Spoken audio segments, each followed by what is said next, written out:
నమస్తే, welcome to one TV news special story. నేను నవ్య.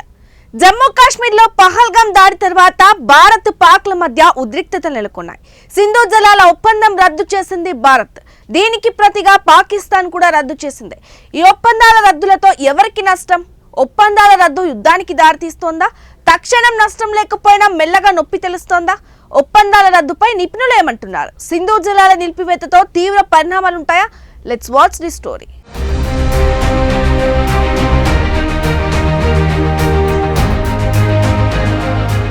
జమ్మూ కాశ్మీర్లో పహల్గాం దాడి తర్వాత భారత్ పాక్ ఊహించని దెబ్బ కొట్టింది.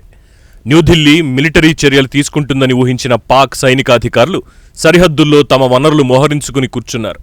కానీ వారి ఊహకు అందని దెబ్బ కొట్టింది భారత్. ఆ దెబ్బే సింధు జలాల ఒప్పందాన్ని సస్పెండ్ చేయడం. వాస్తవానికి గతంలో పాక్తో యుద్ధాలు, సైనిక ఘర్షణలు జరిగినప్పుడు కూడా దయతో భారత్ ఈ ఒప్పందాన్ని రద్దు చేయకుండా ఒప్పందానికి కట్టుబడింది. ఎందుకంటే ఆ నదుల జలాలు పొరుగు దేశానికి జీవనాడులు. కానీ ఈసారి సహనం నశించిపోవడంతో ఈ నిర్ణయం తీసుకుంది.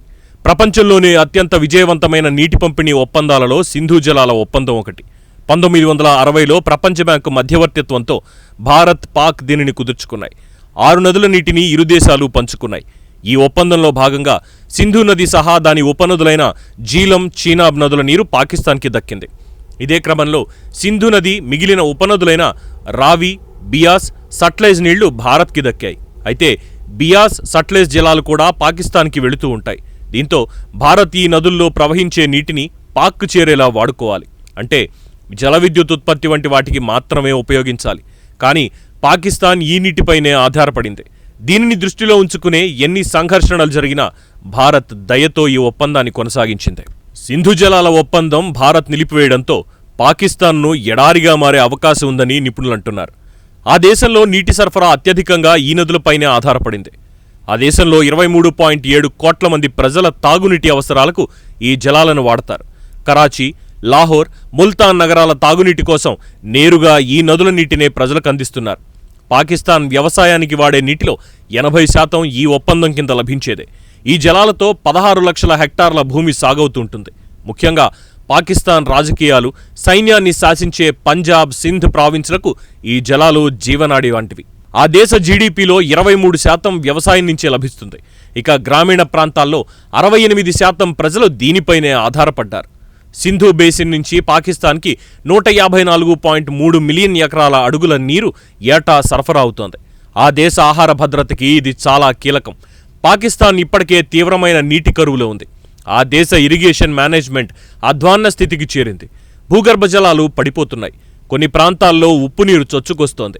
మరోవైపు పాకిస్తాన్ విద్యుత్తుకు కీలకమైన మంగళా డ్యాంను జీలం నదిపై నిర్మించారు.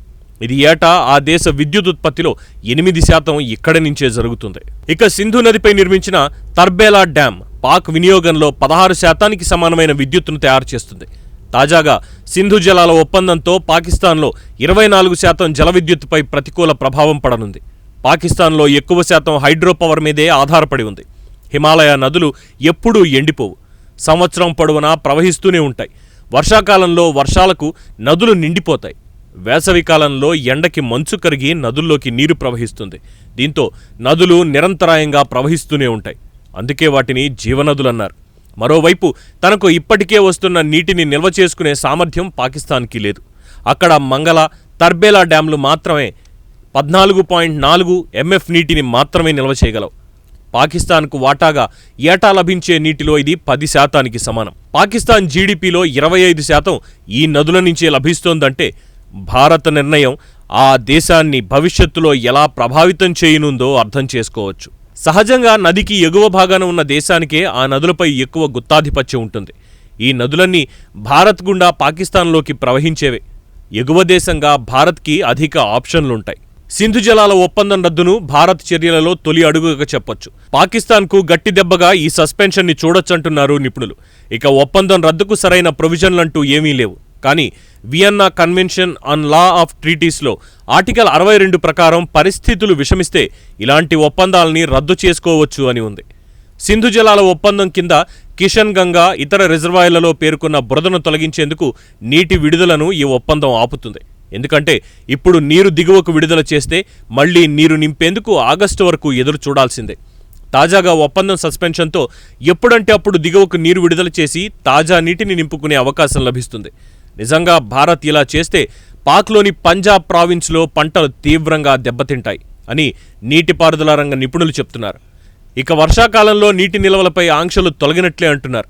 ఈ ఒప్పందం రద్దుతో కాశ్మీర్ లోయలో జీలం నదికి వరదలు రాకుండా నిర్మాణాలు చేపట్టేలా స్వేచ్ఛగా చర్యలు తీసుకోవచ్చు.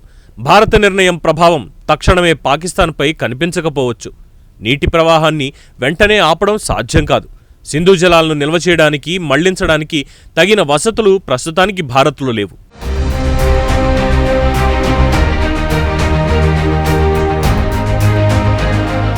ఇప్పటి వరకు ఉన్న ఒప్పందం కారణంగా సింధు, జీలం, చీనాబ్ నదుల ప్రవాహానికి ఆటంకం కలిగించే నిర్మాణాలు భారత్ చేపట్టకూడదు.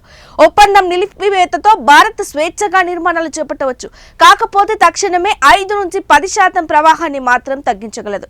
ఇక్కడ భారీ డ్యాంలకు ఏళ్ల సమయం పట్టొచ్చు. కానీ ఒక్కసారి నిర్మాణాలు జరిగితే పాకిస్తాన్ గొంతు ఎండినట్లే. మహా అయితే పాకిస్తాన్ ప్రపంచ బ్యాంకు లేదంటే ఐక్యరాజ్య సంస్థకు వెళ్లి గోడు వెళ్లబోసుకుంటుంది.